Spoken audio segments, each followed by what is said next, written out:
é, dentre as fitofisionomias da Mata Atlântica, a mais ameaçada. É a nossa floresta. Essa floresta que nós temos aqui. E que nós vamos até receber vocês lá, depois de amanhã, para conhecer melhor. Né?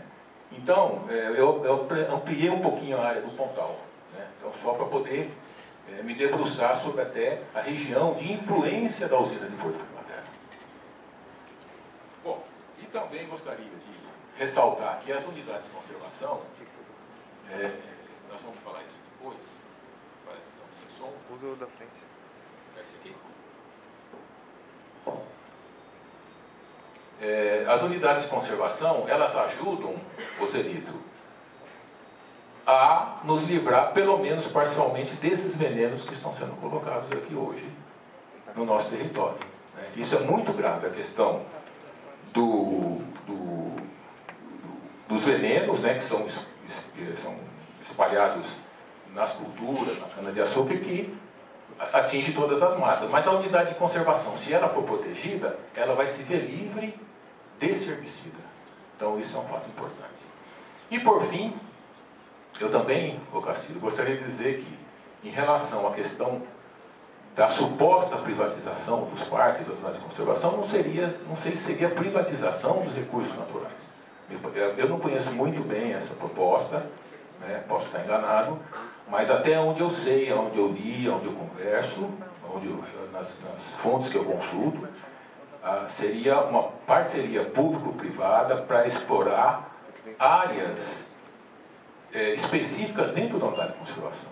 Os recursos naturais continuam no patrimônio do Estado. Né? Isso é até constitucional. Então, vamos supor, tem lá o Morro do Diabo, uma área de visitação pública, com uma lojinha, um restaurante. Então, a iniciativa privada pode muito bem fazer isso. Ou uma ONG pode fazer isso, uma ONG, ou uma comunidade do entorno. Eu conheço, por exemplo, unidades de conservação no Chile, no Atacama, que elas são cuidadas pelas populações indígenas, que cuidam muito bem daquela área. E elas têm um recurso a mais pela venda do ingresso, a exploração da venda do material fotográfico. Né? Então, as populações indígenas vivem disso. Isso pode ser feito aqui, não vejo problema nenhum. Não é privatização, como você disse, das unidades de conservação. Não é. A unidade de conservação, a flora e a fauna, elas são patrimônio do Estado, por Constituição. Né? O subsolo é patrimônio da União. Isso é a mesma coisa dizer que você vai privatizar o aquífero Guarani. Não pode, a não ser que você mude a Constituição. Né? Então, não vejo isso como privatização. Eu acho que nós precisamos melhorar um pouco esse debate, porque aí vem esse discurso, os ambientalistas estão aceitando, vai privatizar de jeito nenhum. Nós queremos isso na mão do ente governamental apropriado. Né? Então, eu gostaria de dizer que, nesse aspecto, eu acho até que pode ser um avanço. Depende muito dos encaminhamentos que vai se dar e depende muito do debate da sociedade, do debate e da vigilância da sociedade. Eu acho que é o outro. Esse aqui não está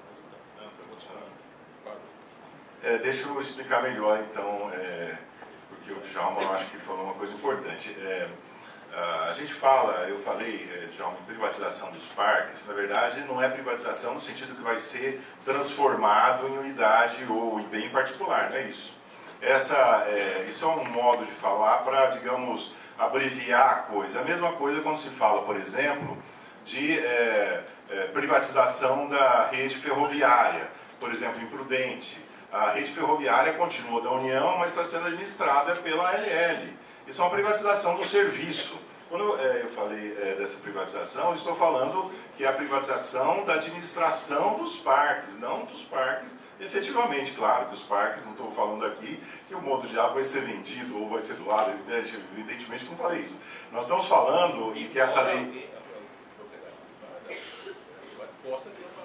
Sim, é evidente. Mas o privado pode ter bens ambientais, claro que sim. Mas o que eu estou querendo dizer para vocês é que a lei aprovou a privatização da administração dos parques estaduais. Quer dizer, os parques deixavam de ser administrados pelo Estado, pela Secretaria do Meio Ambiente, e vão passar, ou já passaram, a ser administrados por entidades particulares. Djalma, eu já vi muitas experiências, inclusive fora do Brasil, sobre parques privatizados. Agora, eu não sei como, especialmente aqui entre nós, uma empresa que vai administrar, por exemplo, o Morro do Diabo, vai sobreviver. Ela vai transformar a pousada que tem lá no Morro do Diabo num resort? O que vai acontecer? Ou seja, como é que ela vai sobreviver daquele bem ali? A pousada, pelo que me lembro, faz muito tempo que eu não vou lá, mas a pousada era uma pequena pousada, ou seja, com poucos quartos. Aquilo não tinha uma estrutura de turismo. Ou seja, então de repente o Morro do Diabo, eu não estou falando que isso que vai é o que vai acontecer, até porque eu não sei o que vai acontecer, mas me parece que as unidades ambientais da cidade de São Paulo não podem ser colocadas para empresas privadas com a lógica do lucro. Alguma coisa, algum outro modelo tem que ser utilizado aí, porque evidentemente que essa lógica é absolutamente incabível em se tratando de parques estaduais. Diga. Só para complementar o que o senhor falou, é justamente isso que acontece no Parque Nacional de Iguaçu. E tem a cobrança do ingresso, são valores abusivos. Lá dentro também tem toda uma infraestrutura de turismo que exerce uma pressão sobre o parque, que nem o senhor citou agora da pousada, para poucos quartos, não tem todo esse aparato. Em Foz do Iguaçu é exatamente isso, são resorts caríssimos, aquela coisa toda que exerce toda uma pressão sobre o bioma. E tem toda essa questão da privatização, né, de quem que faz a gestão, não se apropria do recurso natural, mas coloca ele em risco, até certo ponto. Então, eu acho que a discussão passa porque, na verdade, acho que é uma questão aí o seguinte, como essa empresa que vai administrar o parque vai sobreviver? Ela precisa sobreviver de alguma forma, como?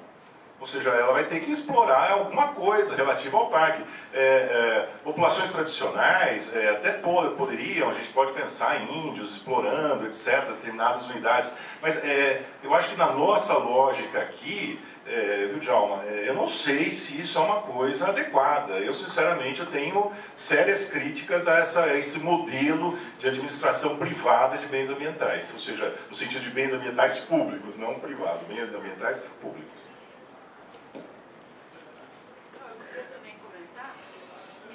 A legislação ela é bem ambígua, porque ela fala da possibilidade de exploração de recursos nas unidades de conservação privatizadas. Só que fala que essa exploração vai ser feita de acordo com planos de manejo, que nem sempre são bem feitos e nem todas as unidades têm. Então eu fico imaginando nessa lógica do Castilho, quer dizer, o que vai virar dinheiro no Morro do Diabo? Vão cobrar ingresso, o que vai limitar o acesso para uma série de pessoas. Ele tem uma finalidade de educação ambiental e algumas pessoas não vão poder pagar. Hoje vão ônibus lá da terceira idade, todo mundo vai visitar. Outra coisa, capacidade de suporte. A partir do momento que ele passa a ter que ser lucrativo, quer dizer, quantos ônibus vão entrar lá por dia, por mês? Hoje tem um limite. Você não vai, se você, por exemplo, eles já agendaram o número de pessoas que podem visitar o parque e o número de ônibus. Já começa a abrir para o outro mês, você não consegue marcar mais um. Existe um controle lá da entrada de pessoas, aquilo não é um parque de diversão, é uma unidade de conservação de proteção integral. Então, quer dizer, como é que vai ser esse controle? Que existe uma crítica enorme em todas as unidades de conservação. Serra do Mar, você vai liberar para entrar botes, lanchas, iates lá o dia inteiro para virar dinheiro? Quer dizer, Foz do Iguaçu é menos frágil. Eles cobram uma fortuna, o ingresso é caro, o passeio pelas trilhas é caro, o passeio de barco flutuante para chegar perto da cachoeira é caríssimo, quer dizer, restringe. Tudo bem, tem que restringir a unidade de conservação, mas restringe também o acesso. Então, se hoje é de graça, não vai mais ser. Vai cobrar R$5, vai cobrar 25 ou vai cobrar 50? Quem que vai entrar no Morro do Diabo? Com certeza, a trilha que a gente vai fazer quinta-feira vai ser cobrada. A gente vai entrar de graça e agora não vai mais entrar de graça. O passeio, a subida no morro, o passeio internamente lá, a pousada que o Castilho falou, o alojamento que hoje tem para, sei lá, 22 pessoas, eles vão pôr para 80, para 100? Quem que vai controlar isso? Está na mão da Secretaria do Meio Ambiente, a administração continua. Não tem uma limitação de recursos humanos para fiscalizar. Sabe? Então eu acho uma temeridade, é mal feito. A gente tinha uma expectativa alta em relação a Patrícia Iglesias, que foi a secretária do Meio Ambiente, porque ela é professora de Direito Ambiental da USP, e essa mulher fez um desserviço. Ela deixa aprovar uma lei no dia 7 de junho, podia ter aprovado no dia 5. Dia Mundial do Meio Ambiente, faz mais bonito, faz para valer. Privatização de UC. Não pode, a gente não tem infra para isso. O Yellowstone Park é privatizado, só que tem controle. Os nossos estão de uma maneira altamente frágil, precária. Bruno Covas teve ele vai levar essa fama, ele vai levar talvez esse trunfo de ter desmontado o sistema de unidades de conservação do Estado de São Paulo, colocando os administradores, gente que não tinha qualificação técnica, para atender os votos dele do PSDB. A gente tentou fazer um convênio com a Fundação Florestal para fazer um trabalho no Parque da Serra do Mar, Parque Estadual da Serra do Mar, Núcleo Pissinguaba. Cada vez que vinha uma pessoa para a reunião, ela era diferente, já tinha sido tirado, o gerente tinha sido trocado por favores partidários, e a gente não conseguiu fazer, porque todas as pessoas estavam sempre na corda bamba de não saber se na semana seguinte continuaria. Não é assim que faz, está tudo errado, não é assim. É nova derrota, numa sequência que sabe Deus até onde vai isso, né?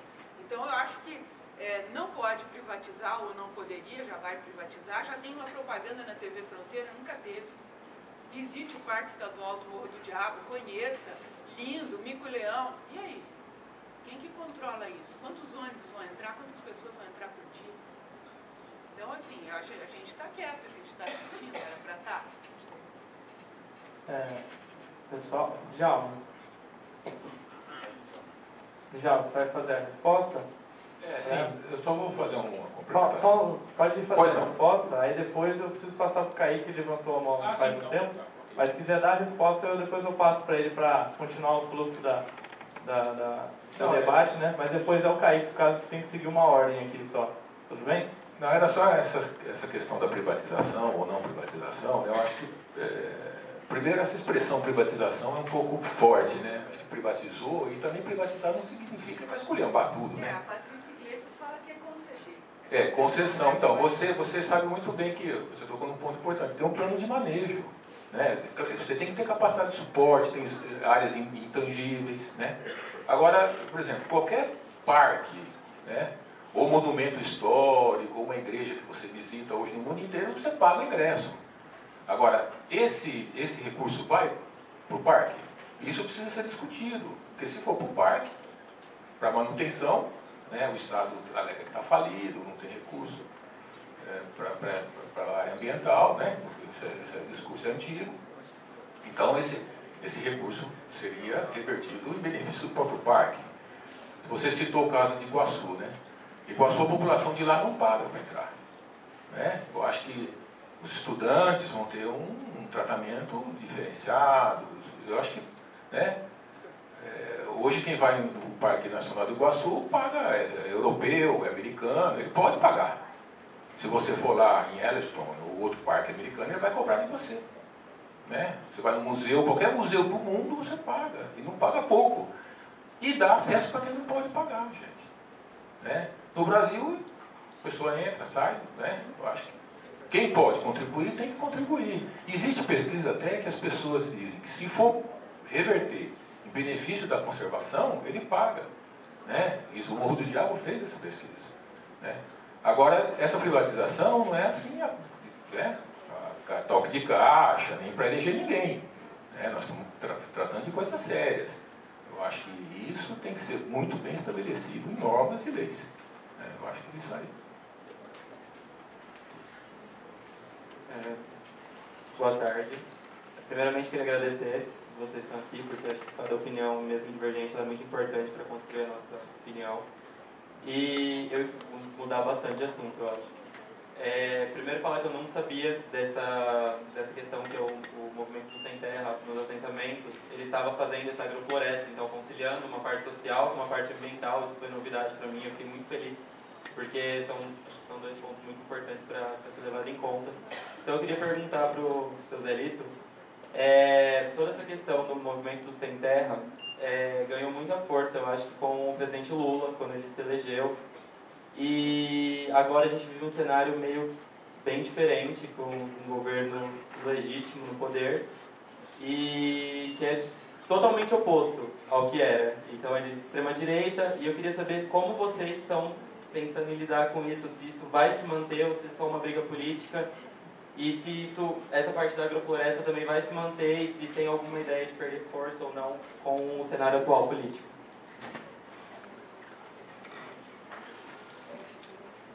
Parabéns pelo seu comentário. Eu só queria fazer, antes de dialogar contigo, fazer uma ressalva, professor e doutor Castilho, autoridade nessa questão de discussão da legislação agrária, competente procurador, e não é nenhum problema para a gente, doutor Castilho, reconhecer que a luta pela terra, pela reforma agrária, a luta que o MST realiza, nós somos somente herdeiros, né? Como tantos outros são herdeiros dessa luta que foi historicamente desenvolvida por vários povos, né? A gente gosta de lembrar a luta do Zumbi dos Palmares, né? A luta dos povos, dos quilombos. Quanto de ensinamento e de contribuições essa luta histórica nos trouxe. Nós gostamos de lembrar também das lutas dos povos indígenas, né? Principalmente os povos aqui na nossa região, os caigangues, os caiuais, e os povos guaranis, né? Lembrando de Sepete e Araju e tantos outros, para referendar a luta desse povo, né? As ligas camponesas, enfim, né? Então nós somos apenas continuadores desse processo, a luta de Antônio Conselheiro, né? De Canudos, que a gente aprende isso lá nos primeiros tempos de escola, né? Muitas vezes como matéria mais teórica do que do ponto de vista de apreensão do conhecimento. É no concreto que a gente vai apreendendo conhecimento também.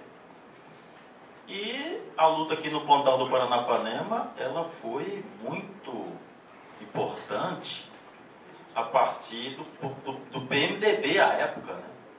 Liderada aí pelo pessoal do PMDB, o movimento sindical ligado ao PMDB, né? O então professor, sociólogo, jovem estudante, recém-formado, deputado hoje Mário Bragato, né? Lourdes Azedo, né? Então tantas pessoas que ajudaram nesse processo, nessa luta. E lá na gleba 15 de novembro, onde você fala, de fato, é importante lembrar que naquele contexto, naquele momento da luta, estava em disputa no Brasil a disputa pela a redemocratização do país, né? E logo em seguida teve a Constituição de 88 e o Mário Covas teve um papel muito importante, junto com os movimentos, com os partidos de esquerda, no sentido de garantir, se a gente não perdesse o texto constitucional que já existia, pelo menos manter, né, ali as bases do Estatuto da Terra. Bom, e a criação do Instituto de Terra, que hoje chama Instituto de Terras, Fundação Instituto de Terra José Gomes da Silva, né? Não é por acaso o nome desse. Então a gente não tem problema nenhum em reconhecer isso, tá?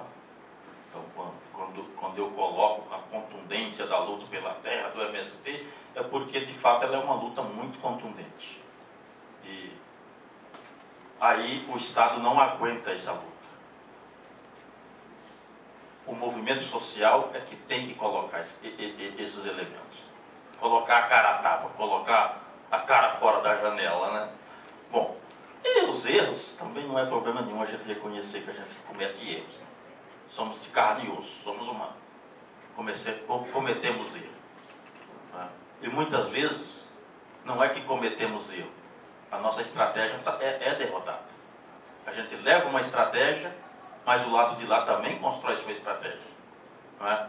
É que nem diria lá o técnico Fiola quando falou para o Garrincha, né, algumas jogadas, e o Garrincha perguntou se ele tinha combinado lá com o adversário, né? E todo mundo fala, você combinou com os russos ou combinou com os alemães? se referindo à Segunda Guerra Mundial, né? Então as coisas é assim, a gente pensa do lado de cá, mas do lado de lá pensa também, então é um conflito de ideias. E aqui nós estamos num conflito de ideias também, mas dentro do razoável, dentro da gente aprender muito mais com o outro do que querer ensinar, né? Em relação ao que você coloca da luta política no Brasil, conduzida pelo Partido dos Trabalhadores, que a gente chamou de lulopetismo, né? Foi um lulismo, né? Um caudilismo de esquerda, né? Característico da América Latina, né? Sempre carregou, assim, historicamente, esse caudilismo. Aqui no Brasil, o getulismo, né? O período do JK também, né? Veio o período do Lula. É que o Lula ganhou as eleições, e o PT ganhou as eleições, num arco de aliança que não permitiu ele fazer mudanças estruturais. O Lula ganha as eleições no bojo de uma disputa de um projeto neoliberalizante que estava em curso no Brasil. Desculpa o doutor Castilho, não sei se ele tem uma coloração tucana, mas parece um pouco. É que os tucanos apostavam na estratégia neoliberal, apostavam na estratégia privatista. E se deixasse o Fernando Henrique, ia vender o Brasil inteiro. E o Lula ganhou as eleições no bojo daqueles que não concordavam com o projeto neoliberal. O Lula não ganhou as eleições para fazer revolução. O Lula não ganhou as eleições para enfrentar certas questões. E na questão da reforma agrária, eles amarelaram. Na questão dos transgênicos, eles amarelaram. Agrotóxico nem se fala, né? Porque o Lula falou que os usineiros eram heróis. E a Dilma colocou a Cátia Abreu para ministra. Companheira Dilma, companheira Cátia. Motosserra Dilma. Compreende? Então nós não ganhamos a equivocada visão de que o MST obteve benesses do governo Lula. Não obteve. As parcas conquistas que se teve foi fruto da própria luta. E eu uso a frase do próprio Lula: ninguém nunca deu, ninguém nunca dará nada para a classe trabalhadora. Isso deve ser uma conquista. Isso deve ser uma conquista. Então, algumas políticas de avanços que se obteve no campo foi fruto da luta, do protagonismo daqueles que botaram a cara no campo. Agora,